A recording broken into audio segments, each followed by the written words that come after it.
Assalamualaikum warahmatullahi wabarakatuh. Saya Sani Arum Klarinta, NPM 230410102444. Di sini saya akan menjawab beberapa pertanyaan UTS dari manajemen konflik kelas B.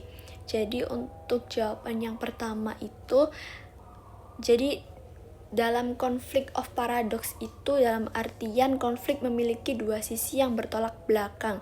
Jadi di satu sisi itu konflik bisa bersifat buruk atau berdampak buruk. Nah, misalnya membuat hubungan menjadi lebih tegang, kerja tim menjadi terganggu, bahkan bisa menurunkan tingkat kinerja.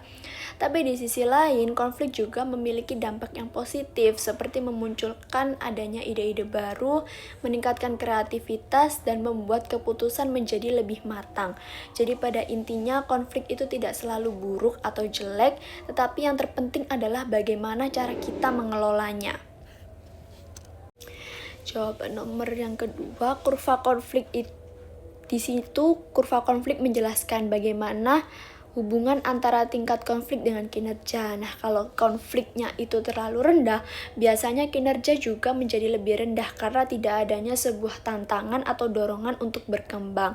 Nah, jika konflik berada di tengah atau di tingkat sedang, itu justru kinerja menjadi lebih optimal. Kenapa? Karena munculnya adanya diskusi dan pertukaran ide-ide baru. Tetapi jika konfliknya itu terlalu tinggi, kinerja malah menurun karena suasana menjadi tidak nyaman dan bisa terjadi sebuah perpecahan.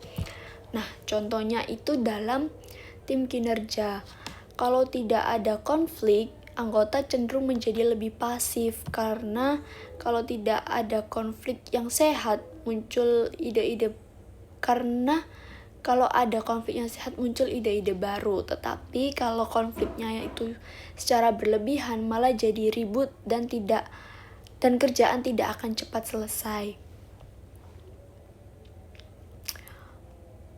Untuk yang nomor 3, seorang pemimpin itu harus memiliki intervensi menjadi pemimpin. Kenapa harus? Karena harus bisa mengontrol sebuah adanya konflik agar tetap pada jalur yang sehat. Nah, caranya pemimpin itu perlu membuka komunikasi yang baik, terus mendengarkan dari semua pihak, menjaga agar konflik fokus pada suatu titik masalah, bukan malah menyerang secara personal. Terus selain itu, pemimpin juga harus bisa menengahi dan mencari solusi yang adil. Contoh misalnya,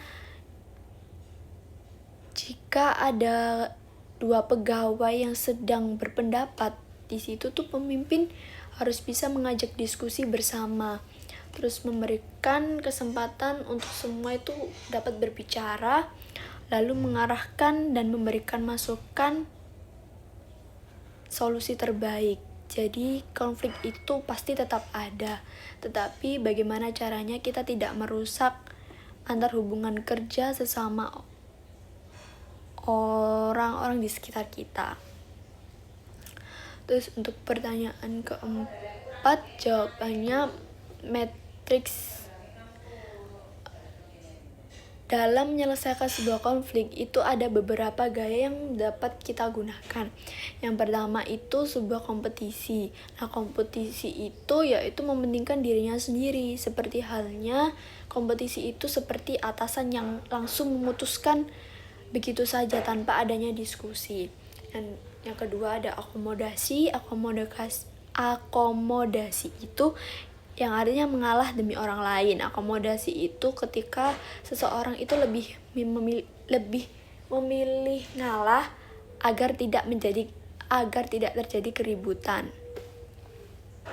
Terus ketiga, menghindar. Menghindar yaitu dalam artian tidak mau menghadapi konflik. Seperti seseorang yang menghindari atau pura-pura tidak ada masalah atau kayak nothing happen gitu aja. Terus yang kelima, adanya kolaborasi. Kolaborasi dengan cara mencari solusi terbaik untuk semua pihak, dan kolaborasi itu sebuah diskusi yang kedua pihak atau sama-sama pihak itu sama-sama merasa diuntungkan. Jadi kesimpulannya, konflik itu tidak selalu buruk.